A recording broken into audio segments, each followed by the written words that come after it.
Salut les amis, merci. C'est encore un plaisir de vous retrouver à travers de notre chaîne Neville Immigration TV. Merci pour votre soutien. Je vous demanderai de vous abonner à notre chaîne Neville Immigration TV, de partager nos vidéos et d'aimer nos vidéos.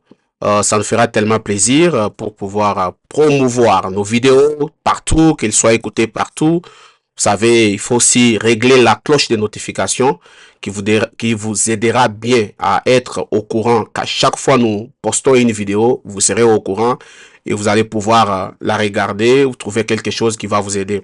Pour ce soir, très rapidement, je voudrais parler d'un sujet qui a été donc comme une information qui s'est passée il y a quelques jours. Alors, je voudrais juste parler des ICE. ICE, c'est les services d'immigration des États-Unis, les services internes qui s'occupent des migrants.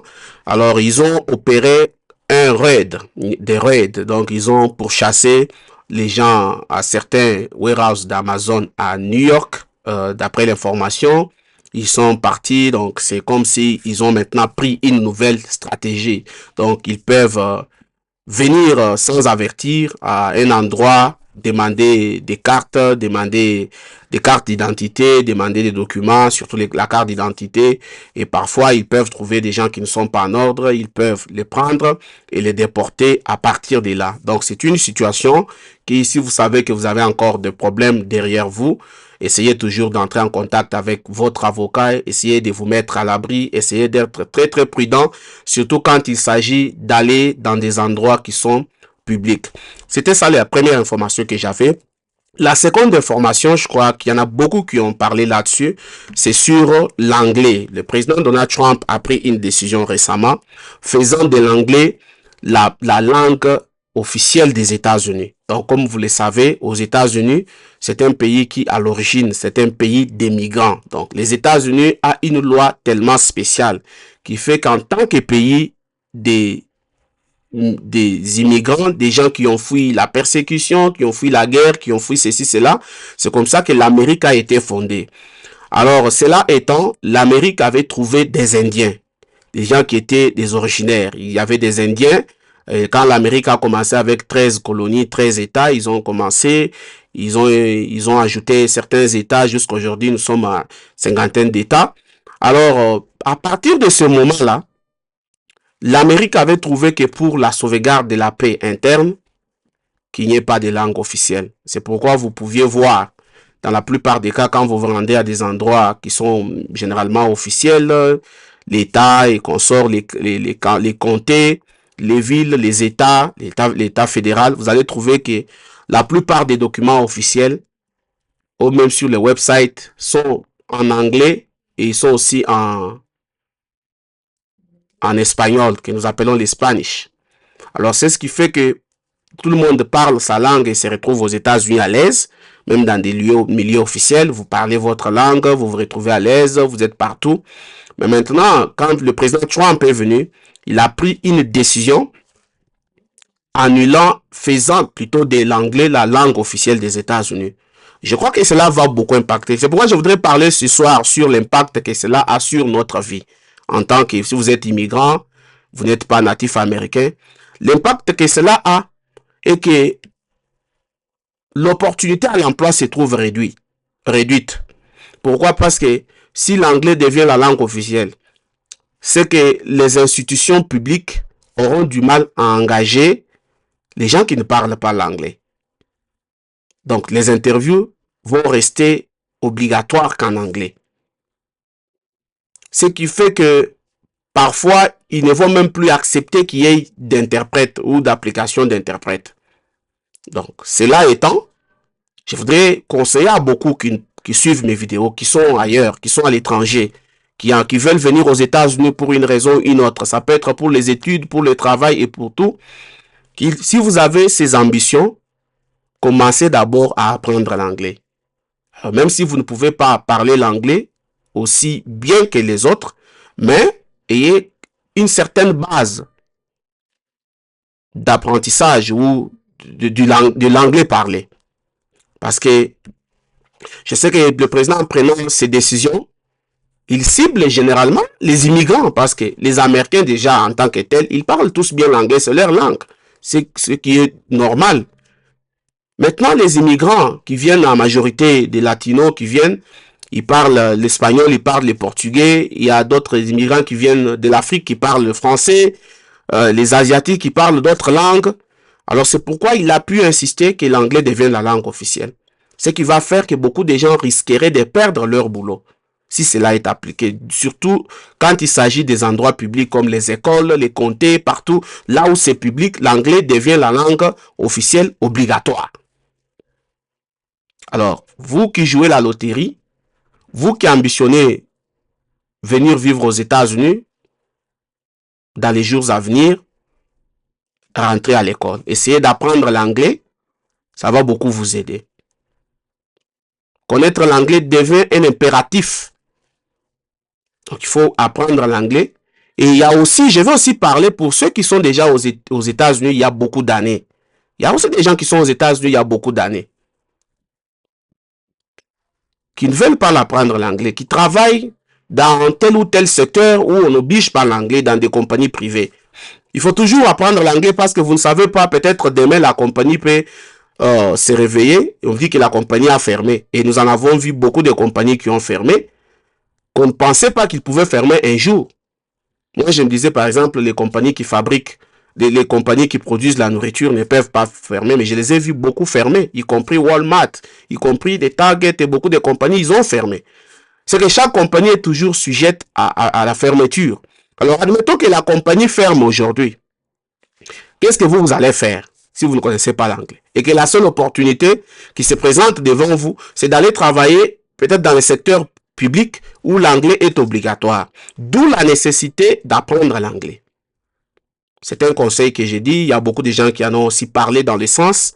Et nous, maintenant, nous venons vous dire, parce que moi, je parle en français, je communique avec vous en français, ce qui fait que mon audience francophone qui est actuellement en Afrique, qui peut être en Europe ou ailleurs, mais qui a des ambitions, qui a des projets de venir habiter les États-Unis, faites l'effort de connaître l'anglais parce que l'anglais est devenu la langue officielle. Après le décret qui a été pris récemment par le président des États-Unis, le président Donald Trump.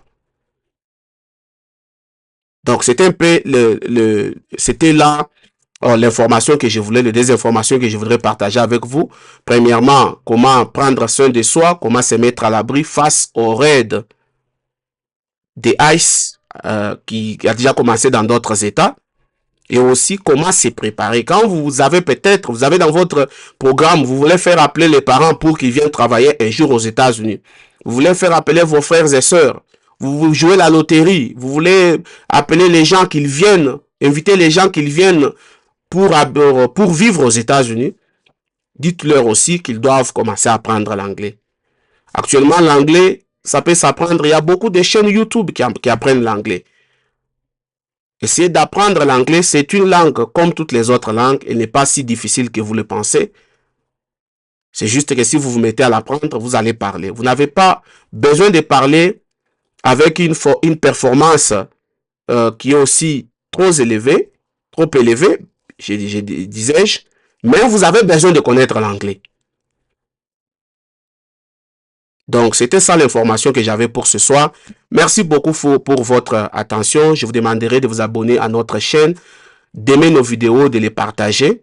Parce que aussi pour ajouter, je voudrais dire, déjà comme le président Donald Trump a commencé par faire de l'anglais la langue officielle, ne soyez pas surpris un jour s'il venait aussi dire que non, bon maintenant pour jouer la loterie, vous devez connaître l'anglais.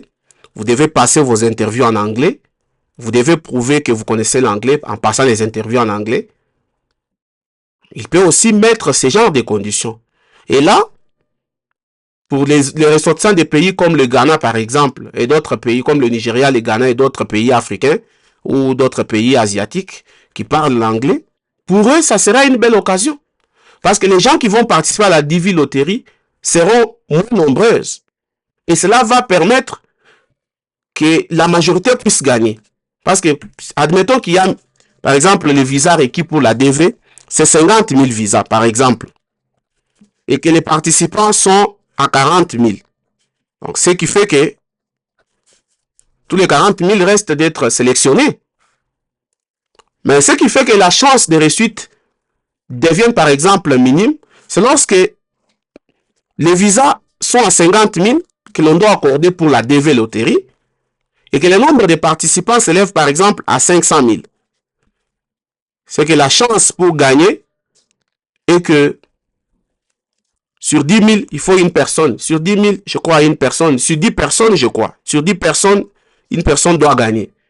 Alors, maintenant, si l'anglais devient une condition sine qua non pour immigrer aux États-Unis ou pour jouer la DV loterie, alors ce qui va impliquer que seuls les gens qui connaissent l'anglais auront la possibilité d'appliquer la DV loterie.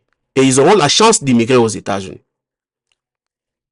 Parce que le président Trump avait déjà tenté à son premier mandat d'annuler la DV loterie, mais il n'avait pas réussi. Là, je crois que la décision a été battue en brèche par la Cour suprême. C'est pourquoi il ne s'est pas empressé à prendre encore la décision aujourd'hui. Parce que, vous savez, en droit, il y a ce qu'on appelle le parallélisme des formes. Il y a que la personne qui prend une décision qui donne naissance à un acte, c'est la même personne pour annuler l'acte. Donc, si la décision qui avait créé la DV a été votée par le Parlement, le Congrès par exemple, donc il n'y a que le Congrès qui peut prendre la même décision pour annuler la première décision. Si la décision a été prise par un ministre de notre gouvernement, donc le ministre du gouvernement successeur peut aussi venir prendre la même décision pour annuler. Alors, tous les actes qui ont été pris par le président Biden ou le président Obama ou tous les présidents qui ont précédé le président Trump, ce sont les actes que facilement le président arrive à annuler. Donc, c'est ce qu'on appelle le parallélisme des formes. Alors, comme peut-être dans son pouvoir de président de la République des États-Unis, il n'a pas le pouvoir d'annuler la DV, qu'est-ce qu'il va faire? Il ne va faire que augmenter les conditions d'éligibilité qui vont faire que d'autres personnes ne puissent pas avoir accès à cela. Et ces personnes sont généralement les gens qui viennent des pays francophones, comme le Congo-Brazza, le Congo, le Gabon, le Togo et d'autres pays. Le Burkina Faso, le Niger, donc tous les pays qui parlent français, ils vont se trouver alors dans l'impossibilité parce que l'interview sera en anglais, par exemple. Donc, s'il arrivait à prendre ces décisions, parce que vous vous rappelez aussi au premier mandat, il avait pris une décision qui faisait que pour jouer la loterie DV, il fallait avoir le passeport. Déjà dans les pays qui vendent les passeports à cher, comme 250 $, bon, les pays comme le Congo, les passeports, généralement, il faut avoir 250 $ pour se taper un passeport, c'est que vous devez déjà dépenser 250 pour juste jouer à la loterie. Donc, je crois qu'il y aura des décisions. C'est pourquoi il faut toujours chercher les plans B. Il faut toujours chercher à se mettre à l'abri face à des situations qui viennent et trouver des solutions. Merci beaucoup, chers amis, pour ce soir. Nous arrêtons par ici. Aimez nos vidéos, partagez nos vidéos. Enrôlez-vous massivement à notre chaîne et aussi réglez la cloche de notification. C'est elle qui fera que à chaque fois que nous postons une nouvelle vidéo, vous serez notifié et vous allez accéder à la vidéo, regardez. Il y aura une information importante que vous allez apprendre au travers de nos vidéos. Parce que notre travail que nous faisons, c'est un travail digne, qui est respectueux, qui est sincère et qui est honnête. Nous le faisons pour vous aider à être à l'abri de beaucoup d'ennuis, surtout lorsque vous vivez dans des pays étrangers. Merci beaucoup d'avoir suivi notre émission sur Neville Immigration TV. Nous vous donnons encore rendez-vous pour la fois prochaine. Merci, que Dieu vous bénisse.